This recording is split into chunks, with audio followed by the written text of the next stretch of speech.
Good morning, everybody. How are you? I'm doing good. I was just kind of looking at my news feed and I see a few questions out there regarding vaccines and strains and all of that. And so through the last couple years of my research, good morning, Krista, I've been, I'll tell you what, I've been flip-flopping all around. I've been going through lots of healing symptoms. I mean, what you've seen the last couple years as far as the ideas that I adopt and then discard is no different than what you guys will be going through when you go through your healing process. But you're not going to be doing it so publicly. But you'll be going through biochemical fluctuations. And that may translate in your ideas and thought processes and maybe even your politics that will translate in specific sicknesses that are going to come and go as you go through the healing process. So I know I completely just confuse the hell out of my detractors. They're like, well, she used to be conspiracy theorist. She used to be anti-vax, and now she's not anymore. She used to be this way, but now she's not anymore. I don't even know what the hell. She's like so unstable, so this. And this is exactly what it is that you guys will be going through as you go through the healing process, because you're going to have a set of ideas that you've adopted, or you're going to have a certain biochemistry that your body adapted to, and it's going to be going through fluctuations.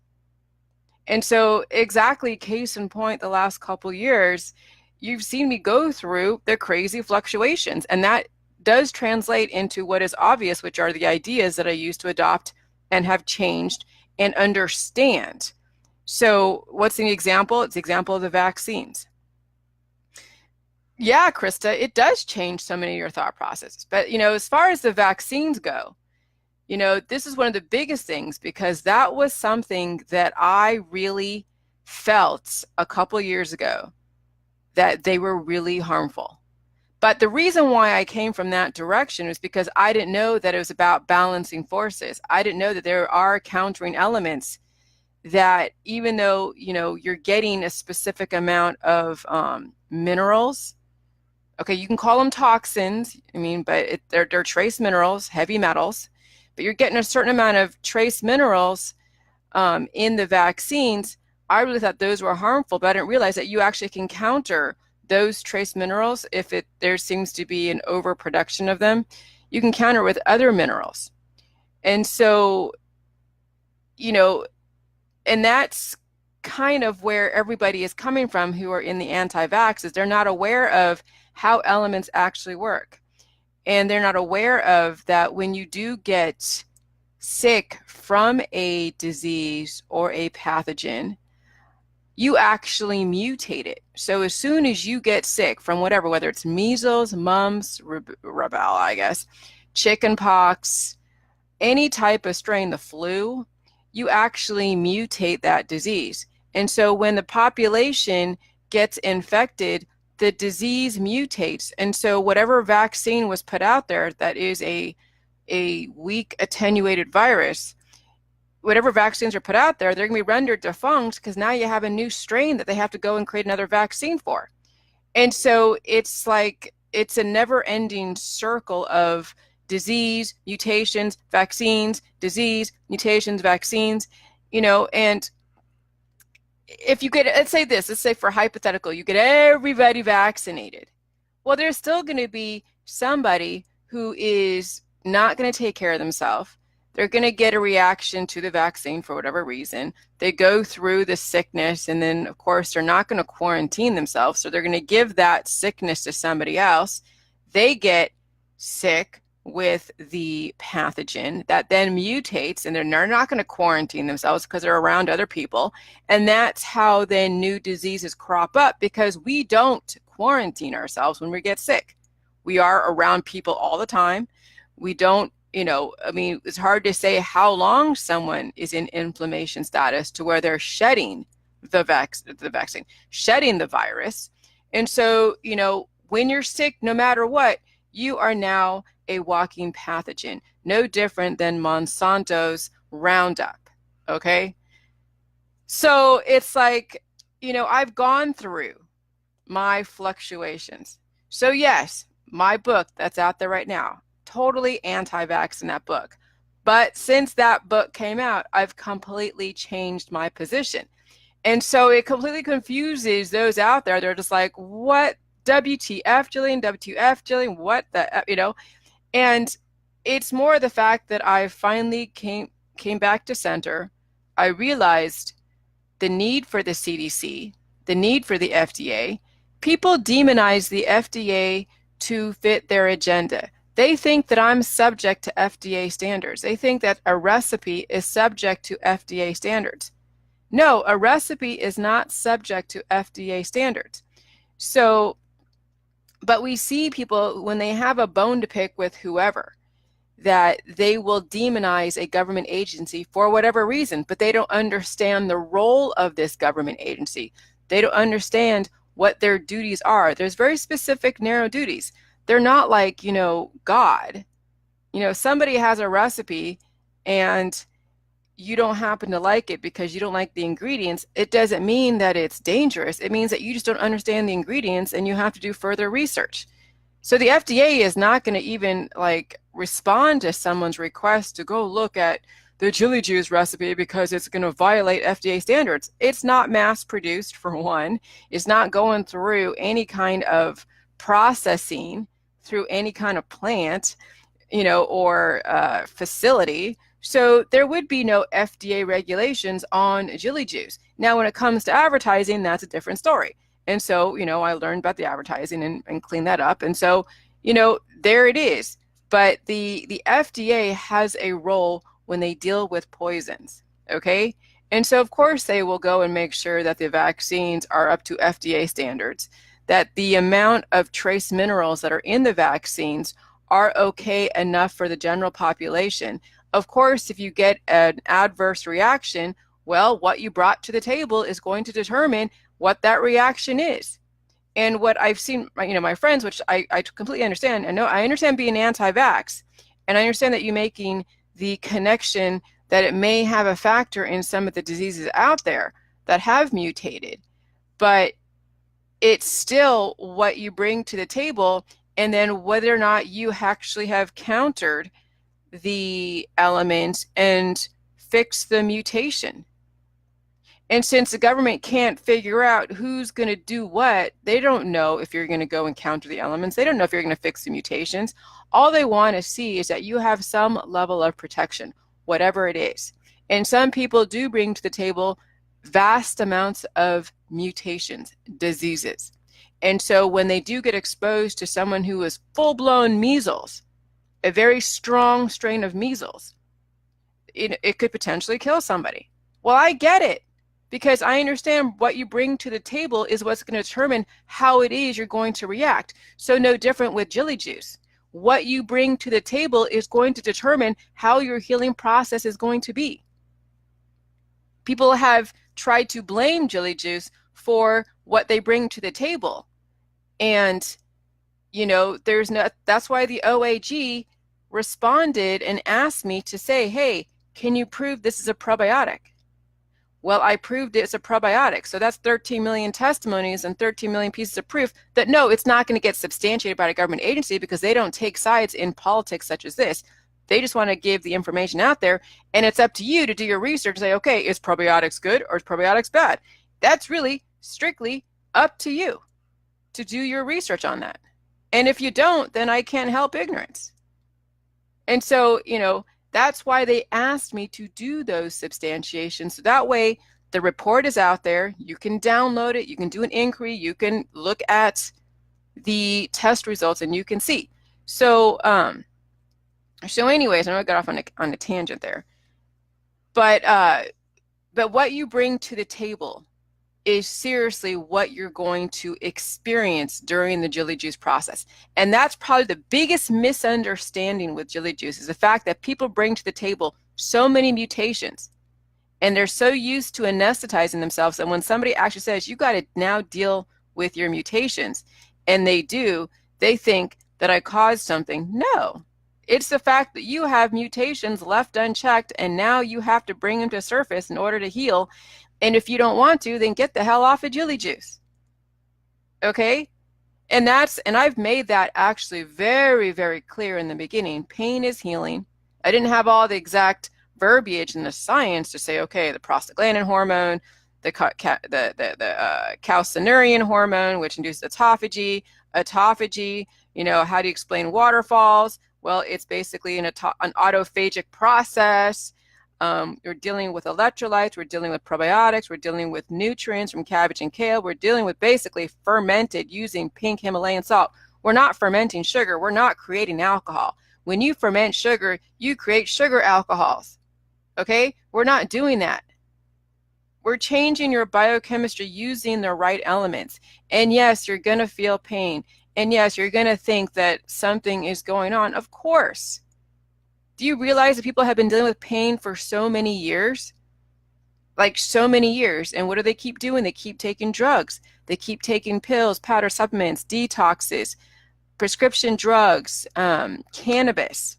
They go from one strain to another, and when you're taking a certain amount of elements for a long period of time, eventually the body adapts and then it's useless, and then you get the symptoms back again because the body still wants to survive. It still wants to live. It still wants to send you messages saying, hey, you're not taking care of me, so we're going to keep letting you know and shouting from the rooftops, and then you're going to keep trying to subvert it. You're going to keep trying to suppress it, and then it's going to come out in a different way. Again, like the video game Whack-A-Mole. Every single time that you take a new drug, a new strain, a new pill, powder supplement, you're playing Whack-A-Mole with all of your symptoms because your body wants to survive and you're not letting it. So when you actually deal with the right elements, regardless, and you actually deal with the pain for however long, I can't tell you how long it's going to take for your body to heal. Because again, what you bring to the table, your daily life, and your understanding of the J juice. So I can never tell you how long it's going to be, but you got to go through it. It's just a matter of how long. You saw me go through my healing symptom since April 1st. You saw me go through major. I was facing things that I wasn't ready to face, or I was ready to face it, but I wasn't sure if I should do it this way or that way, and I'm still going through my healing process. There are PTSD traumas from the last couple years that I'm dealing with right now. Okay. And so, but that's the beauty of J Juice, is that you can face whatever demons that are out there. And so you're seeing me face the demons that I'm dealing with right now as we speak. You guys will be facing your own demons, whatever they are. Okay? And so you're just lucky enough it's not going to be public where everybody has, can consume it and have an opinion on it. But I've chosen to put myself out there. But I'm still should not be a target as if I was like a public figure or something. Okay? Because I'm not a public figure. If you look up what a public figure is, it'll tell you what a public figure is. So anyway, so I deal with my own traumas, my own stuff, and I'm doing it actively today. All of you, when you do the J Juice, you're going to go through your different levels of healing. Okay, it's going to come out as if it was a sickness. But remember, sickness is letting you know that you have malfunctions that need to be addressed, but not to be suppressed. And that is what the allopathic holistic industry does, is they suppress it because that's what you guys asked for. You don't want to deal with pain. You don't want to deal with uncomfortableness. You want to basically be able to adapt to your mutations and still go to work every day and go to your football games and go to your sporting events and go still drink alcohol. And that's how you want to live. So, so the industry will accommodate your requests. Because, yeah, there isn't a lot of money in bringing up pain. Obviously, look at how many people are thinking I'm the devil because I'm saying, hey, you got to face the pain. Pain is probably the most misunderstood sensation of the body ever known to mankind. Obviously, because you look at all the backlash that I'm getting as far as inducing the pain to bring up the healing. Okay, so I'm dealing with a hormone, a sensation, a hormone that is misunderstood and highly politicized.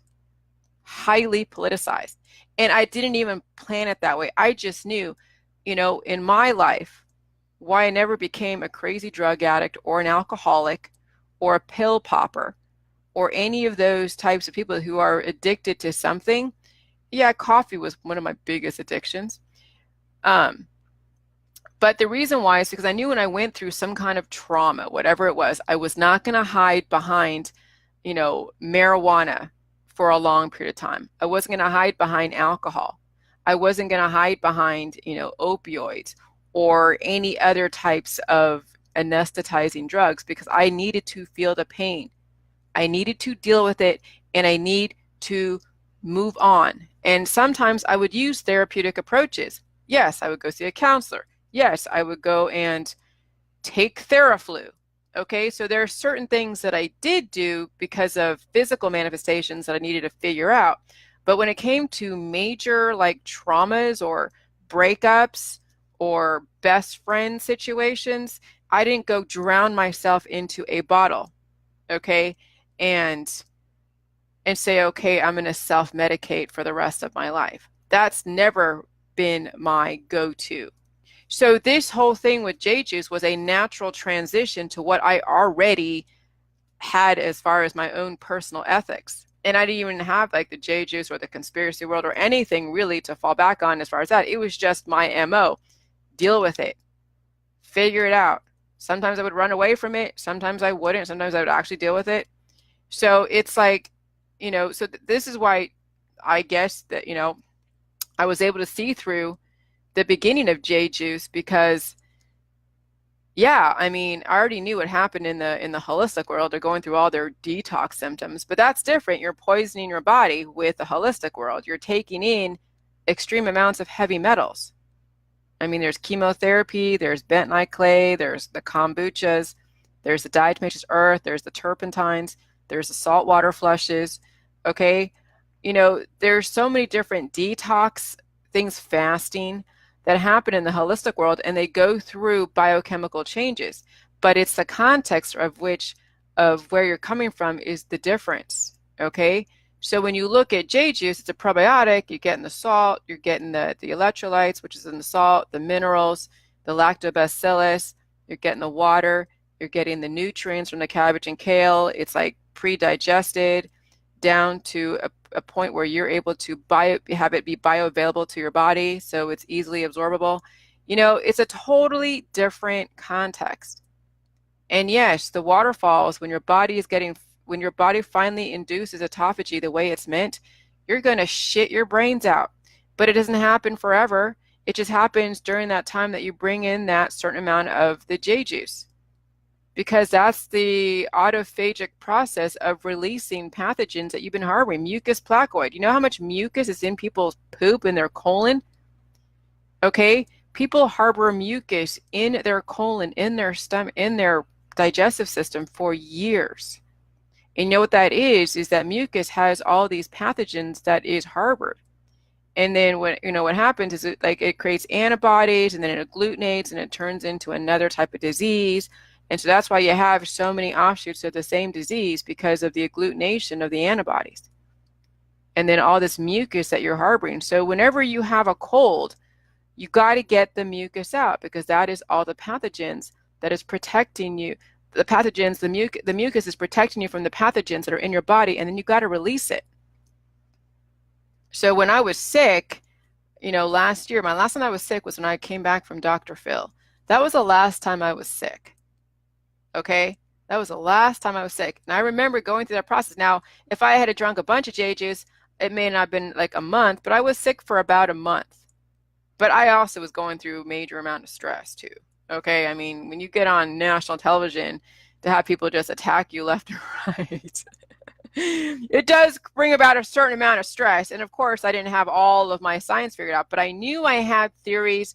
I knew I had really, really good concepts. I didn't glean them out completely. And so what kind of kicked me in the ass to glean them out and really do extensive research is when my government was like, oh my God, you're creating an uproar.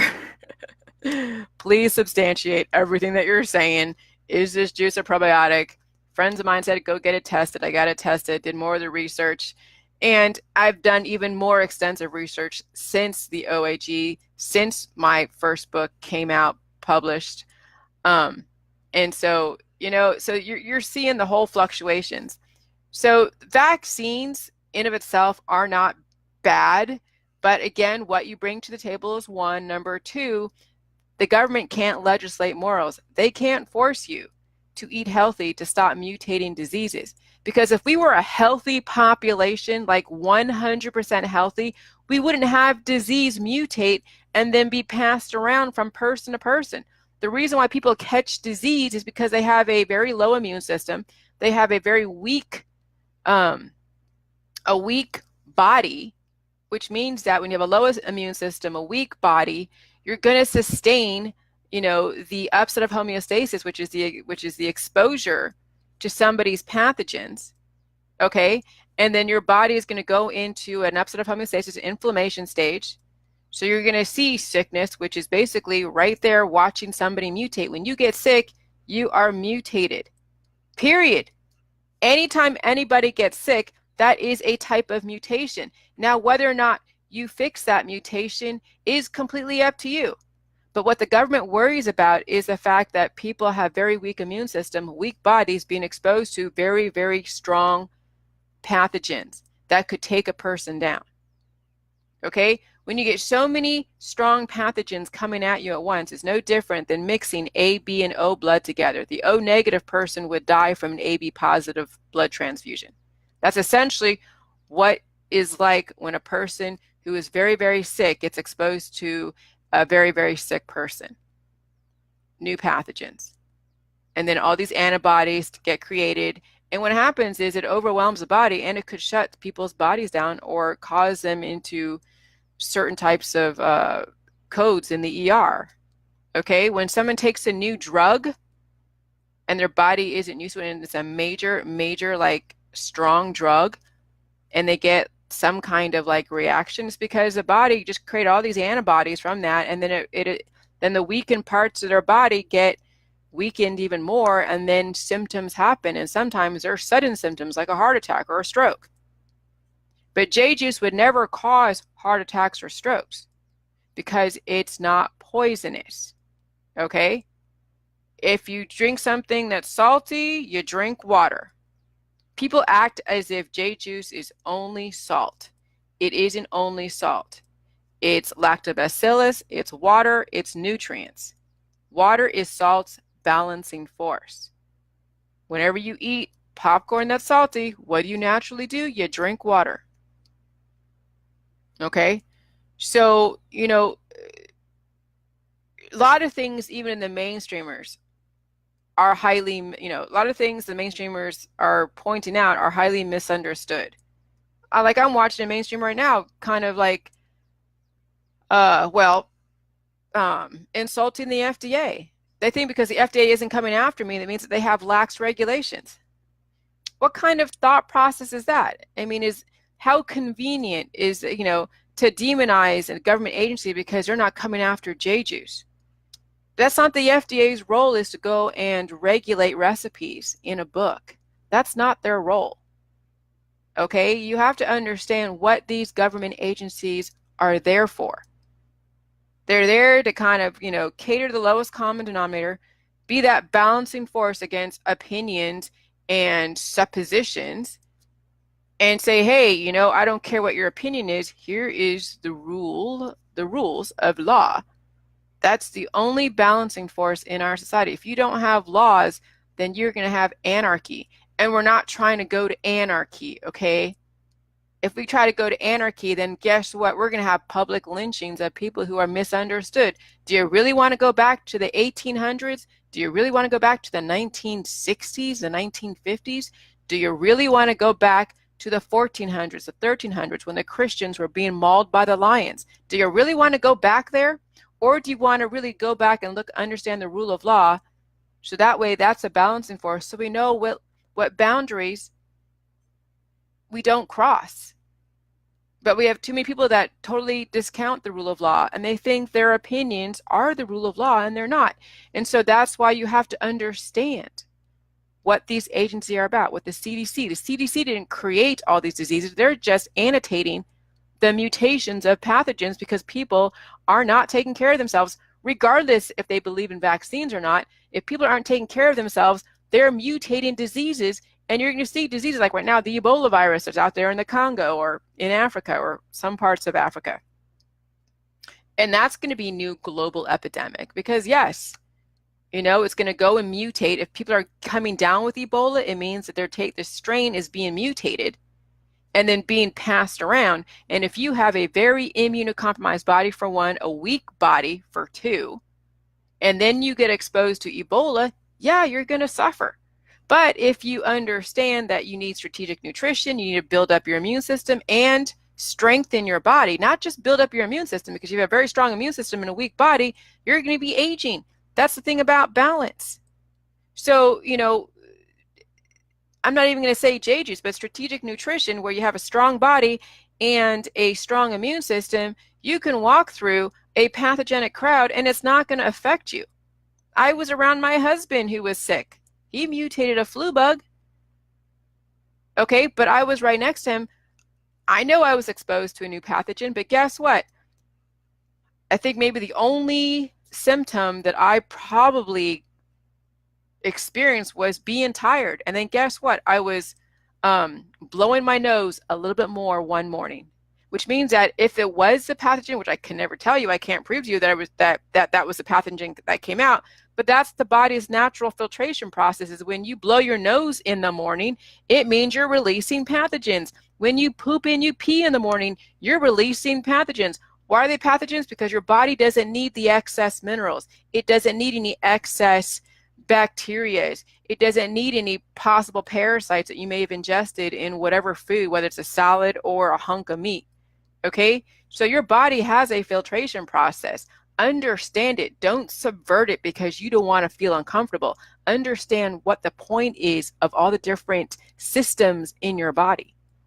And that's what the CDC and the FDA and the WHO and all the medical industry is, that they realize they deal with a very ignorant population that wants shortcuts. So what do? They give you the shortcuts. They mitigate the pain, they take out organs, and they put in foreign objects like bladder slings and you know, heart machines and whatever, because that's what you've asked for. Until you ask for something different, you're not going to get anything different. Okay? So, you know, that is what it is. So anyways, I just wanted to say hello to you guys, and I'm working hard on my stuff, but just, you know, keep doing the J-juice. Enjoy, you know, your day, and yeah, have an amazing, amazing day. And thank you so much. I'll talk to you later. Bye-bye.